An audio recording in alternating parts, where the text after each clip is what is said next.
नमस्कार, स्वराज एक्सप्रेस में आप सभी का स्वागत है। मैं हूं आपके साथ कविता पांडे। बुलेटिन की शुरुआत रायपुर की खबर के साथ करेंगे, जहां रायपुर में मोवा गोलीकांड मामले में बड़ा अपडेट आपको बता दें। गोली लगने से घायल दूसरी युवती की भी मौत हो गई है। बता दें कि पारिवारिक विवाद में जीजा ने गोली चलाई थी, तो 1 साल के पहले ही मौत हो चुकी थी। तो जीजा जितेंद्र वर्मा ने बता दें कि गोली मारी। क्राइम और फॉरेंसिक टीम मौके पर पहुंची है। तो गोली लगने से दूसरी युवती भी बता दें कि दूसरी युवती की भी मौत हो गई है।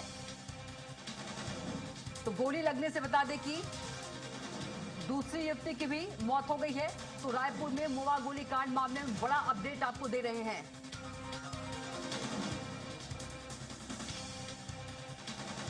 तो क्राइम और फॉरेंसिक टीम मौके पर पहुंच चुकी है।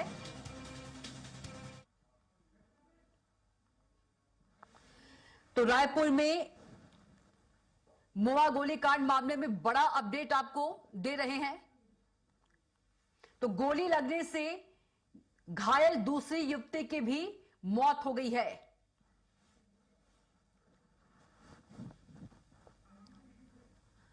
तो क्राइम और फॉरेंसिक टीम बता दें कि मौके पर पहुंच चुकी है। बता दें कि 1 साल की पहले ही मौत हो चुकी थी, अब दूसरे साल की भी बता दें कि मौत हो चुकी है। तो रायपुर में मोवा गोलीकांड में बड़ा अपडेट आपको बता रहे हैं। गोली लगने से घायल दूसरी युवती की भी मौत हो चुकी है। तो पारिवारिक विवाद में जीजा ने बता दें कि 2 सालियों पर गोली चलाई थी और 1 साली की पहले ही मौत हो चुकी थी, अब दूसरी साली की भी मौत हो गई है। तो क्राइम और फॉरेंसिक टीम मौके पर पहुंची है।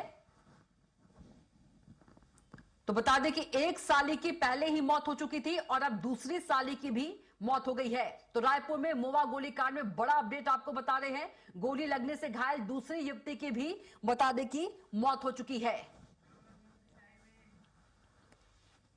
और अधिक जानकारी के साथ राहुल अग्निहोत्री हमारे साथ सीधे जुड़ गए हैं। राहुल, रायपुर में मोवा गोलीकांड मामले में बड़ा अपडेट हम बता रहे हैं, आप मौके पर भी मौजूद हैं। 1 साल की पहले मौत हो चुकी थी, अब दूसरे साल की भी मौत हो गई है। क्राइम और फॉरेंसिक टीम भी मौके पर मौजूद है, अपडेट दीजिए। जी कविता, मैं आपको यहाँ पर मौजूद हूँ तो यहाँ की हर एक दृश्य दिखाने का प्रयास करूंगा कि किस तरीके से घटना घटित हुई, क्या कुछ पूरी कहानी रही है। तो सबसे पहले आपको दिखा दूं कविता कि यहाँ पर जो सीन ऑफ क्राइम की गाड़ी है वो यहाँ पर पहुँची हुई है। उसके साथ में देखा जाए तो रायपुर उत्तर के जो डीसीपी हैं वो भी यहाँ पर पहुँचे हुए हैं। मयंक गुज्जर यहाँ पर पहुँचे हुए हैं, थाना प्रभारी यहाँ पर पहुँचे हुए हैं और सभी लोग यहाँ पर पहुँच करके जो भी घटना घटित हुई है उसके एक एक तथ्यों को, एक एक बिंदुओं को खंगालने का काम कर रहे हैं। और यहाँ पर आप देख सकते हैं कि यही वो घर है जिसके अंदर में पूरी तरीके से जो घटना है वो घटित हुई है।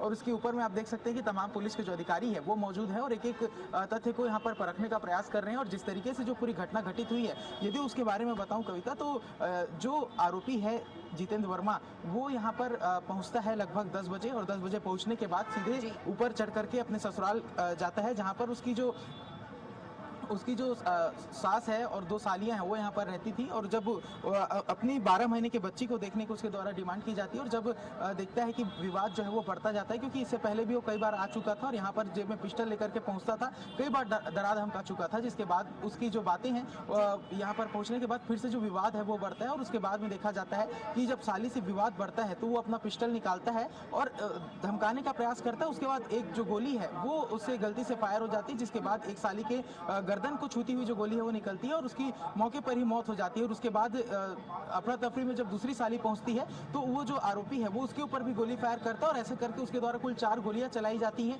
पूरे इलाके में जो गोली की गूंज है वो गूंजने लगती है। उसके बाद में देखा जाता है कि जो आरोपी है वो यहाँ से इन्हीं सीढ़ियों से महावीर से कहूंगा कि पास आकर के दिखाएं। यहाँ पर जो आप सीढ़ियां देख रहे हैं, ये जो पुलिस के अधिकारी खड़े हैं, थाना प्रभारी खड़े हैं, जस्ट वहीं पर ही जो दूसरी साली है उसको गोली मारता है और वहां से जो खून की धार है वो निकलती है और यहाँ से आरोपी इन्हीं सीढ़ियों से होता हुआ नीचे आता है। नीचे आने के बाद यहाँ जहाँ पर मैं खड़ा हूँ यहाँ से होता हुआ वो यहाँ से निकल करके बाहर जाता है और वहां पर देखा जाता है कि जब पुलिस को सूचना दी जाती है, उसकी जो सास है वो फोन लगाती है। उसके बाद जो पुलिस है मौके पर पहुंचती है और मौके से जो आरोपी है उसे गिरफ्तार किया जाता है। और यदि कुछ जानकारियों की माने तो स्थानीय लोगों का कहना है कि जो जितेंद्र है वो बाहर निकल करके भी उसके द्वारा कुछ 1-2 राउंड की जो गोली है वो फायर की गई थी, लेकिन पुलिस ने इस बात को पूरी तरीके से नकार दिया। और जिस तरीके से अभी की जो स्थिति है, लंबे समय से जो जितेंद्र है वो और उनकी जो पत्नी है खिलेश्वरी वर्मा, दोनों के बीच काफी लंबे समय से विवाद चल रहा था। चरित्र शंका का पूरा मामला जो है वो अभी तक के समझ आ रहा है और जो खिलेश्वरी है वो अपने पति से काफी लंबे समय से दूर रह रही थी। और इसी बीच में जो जितेंद्र है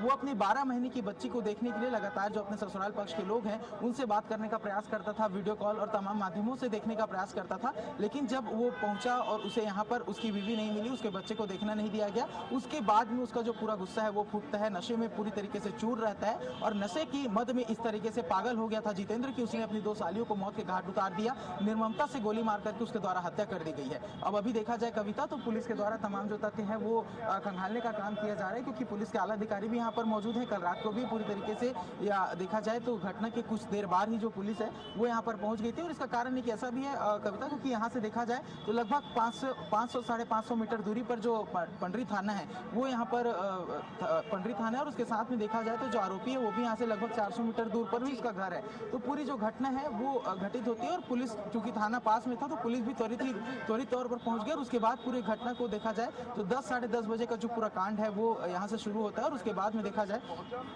तो जो पुलिस है वो इस पूरी घटना का अभी विवेचना कर रही है और अभी जो आरोपी है वो पुलिस की हिरासत में है, उससे भी पूछताछ की जा रही है, परिजनों से पूछताछ की जा रही है और पूरे पूछताछ के आधार पर ही जो आगे की कार्रवाई वो पुलिस के द्वारा जो है वो करी जाएगी। बिल्कुल राहुल, और ये वारदात बताती है कि गुस्से में लिया हुआ एक कदम जो है कई जिंदगियां जो है बर्बाद कर दी।